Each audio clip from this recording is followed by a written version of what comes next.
So cats that get an upper respiratory infection tend to get what you would call a runny nose, nasal discharge. Sometimes it's clear, sometimes it's green or yellow, and sometimes it can cause difficulty breathing because they have such small nostrils.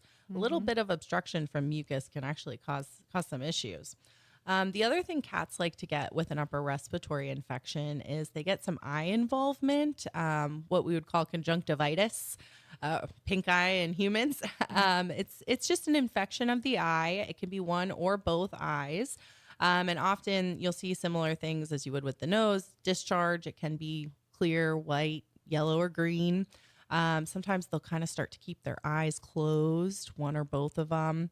The eyes may look red. Sometimes even their little third eyelid, which is their extra eyelid that we don't Hmm. have, it's attached at the bottom and it'll kind of come up and cover the eye. And so all of these are really common symptoms of upper respiratory infection.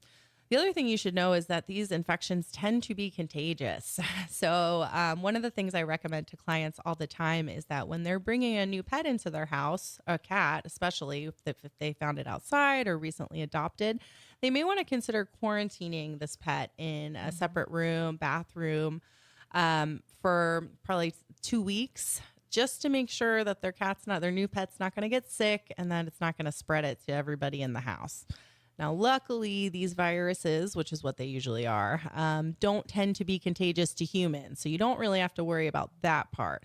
But you do want to make sure you're washing your hands, maybe even checking your clothes if you're going to be in with your new cat, and then Hmm. also with the rest of your pets. Some things you can do at home to help your pets when they're having an upper respiratory infection is like, I don't recommend giving medications like over the counter medications, but I do recommend putting them in a bathroom with like a hot shower running. That can Hmm. really help with the congestion. And it's one of those things that's not going to do any harm, but may actually make a big difference to their quality of life while their body's trying to fight off the virus. Hmm. And in more severe circumstances, we do recommend coming in for a veterinary appointment.